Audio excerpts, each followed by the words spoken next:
Hi, nice to see you all again. Um, I got a couple of mails and messages asking, and it's a kind of a coincidence also when I was just working with one of my coachee, and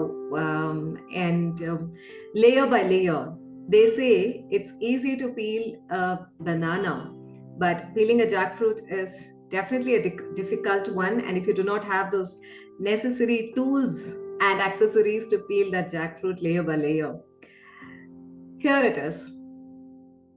I was talking to one of my coachee, and this person mentioned that whatever step he wants to take, there's something that is holding him back. Whatever he wants to do, there is something that is holding him back. Whatever he thinks about doing, again, there is something holding him back. And as I've been working with this person for close to 10 days, connect every day 1 hour, it's definitely just like a layer by layer I get to understand. And I feel that this is something, a kind of a common pattern most of us would have faced, or would have gone through, or would have seen this in others. What was holding him back? When it was just not only his belief, his thoughts, or questioning. We have this ability to question ourselves about our worthiness, capability, and all these factors. And here, per se, it was fear about so many things. And that's when I thought, okay, let me record this. uh, I mean, how do I say, more than a video or a podcast, an experience. And to the listeners, if in case you're listening to this on pop, what is this podcast platform, I would invite you to hop onto this YouTube also, where you can definitely get to see something that I'm sharing on my screen. We all have been operating out of one thing, which is a very common element, and I call this, yes, it's fear. I mean, so many factors we can associate this with: the reptilian mindset, the fear to run away, the fear to take care of ourselves, the fear to face things, the fear about our own ability, whatever you want to call it as, and the fear about, like what others are going to say. I follow a methodology, and it has kind of helped while coaching around 200 to 300 people. And before going about coaching them, I tried applying all these aspects with my own self, and with many strangers for that matter. It helped, and I call this as a quadrant quack or a duck out.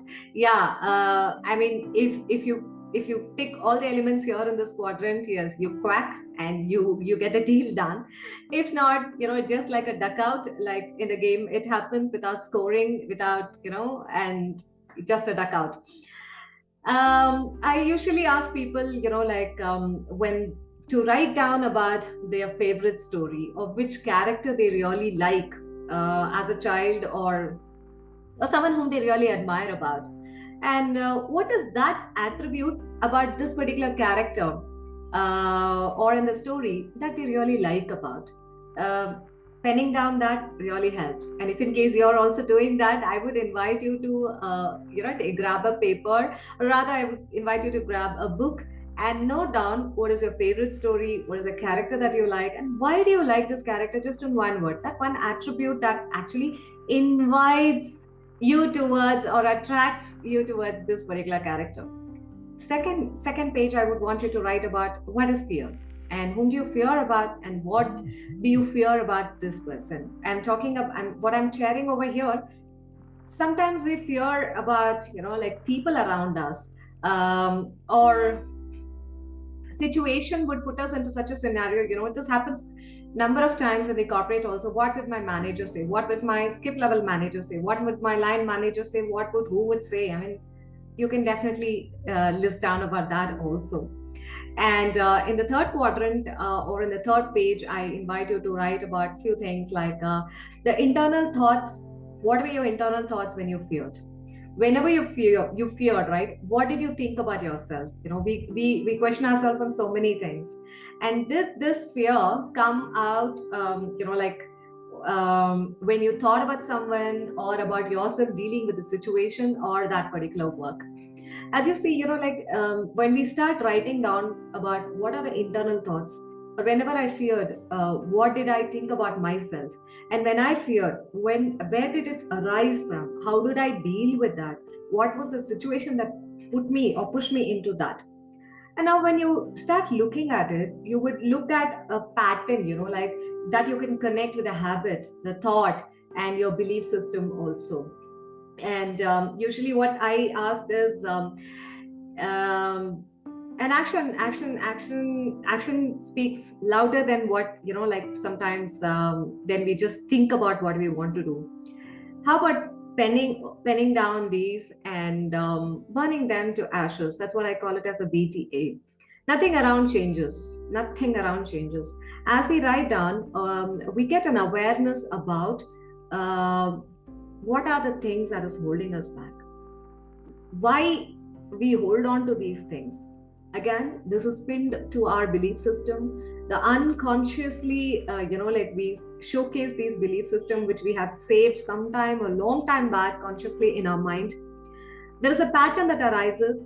We kind of find solace, or what to say, a comfort in these pattern, and we fear about taking decisions. We fear about taking the next step. When we can understand the belief system and the pattern we operate out of, fear is something that you can really just sieve it out, and you will know, as and when again such a fear comes in, we know how to deal with it.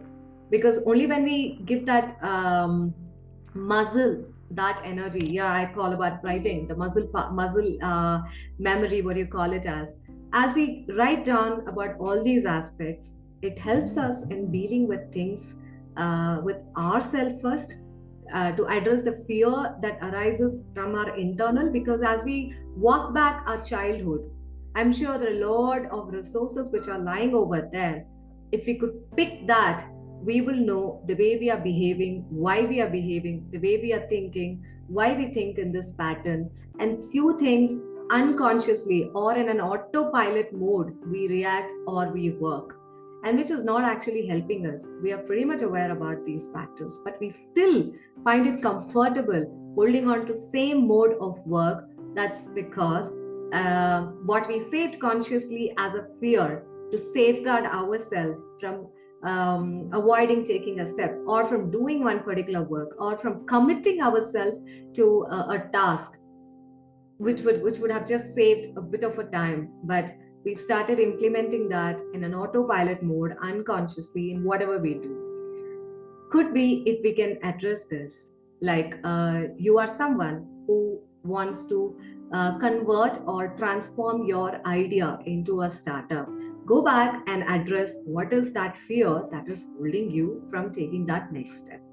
Might be you are someone who's confident about your ability to clear in an interview, but there is still some amount of that particular fear element which always puts you into a questionable situation, whether you can really, not by others, but by your own beliefs and the thoughts. Might be you are that person, like, you've worked for quite a number of years, you've taken a break, and you're thinking about doing something. You're just fearing, what about my previous experience? Will anybody count? What about my previous exposure? Will I be really given a chance to prove myself? What about my previous experience? Can I utilize that as a skill when I'm getting back to job, or when I'm looking for a new job opportunity at this point of time or at this juncture in my life? So fear is something, I mean, it need not be always about talking on the motivational, because motivation we have to speak about. Sometimes that's a mirage, I would call it as. It's a mirage. So let us get, onto the ground reality and see how we can go about dealing with these fear elements. Most of the fear elements, yes, are born from, it's within, and it's all about addressing them.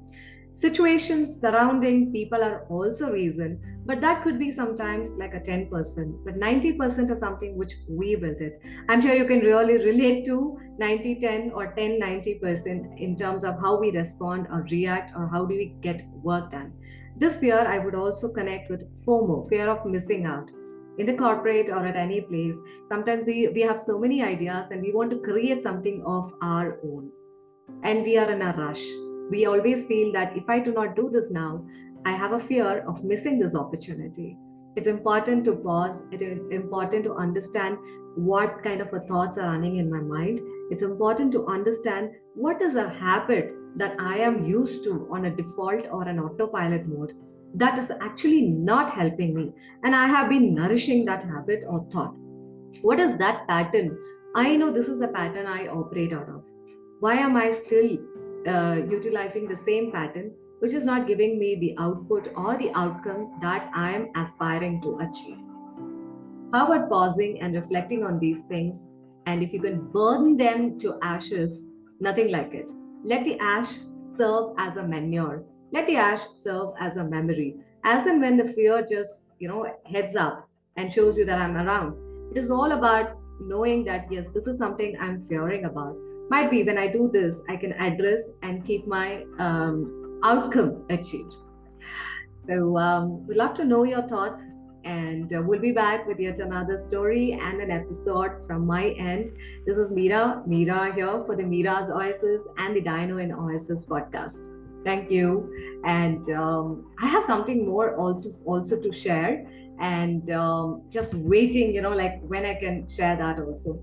And yeah, if in case you wish to be part of my coaching, wish to be part of the workshops that I conduct, you can definitely write to me. It's there in the description. See you. Bye bye.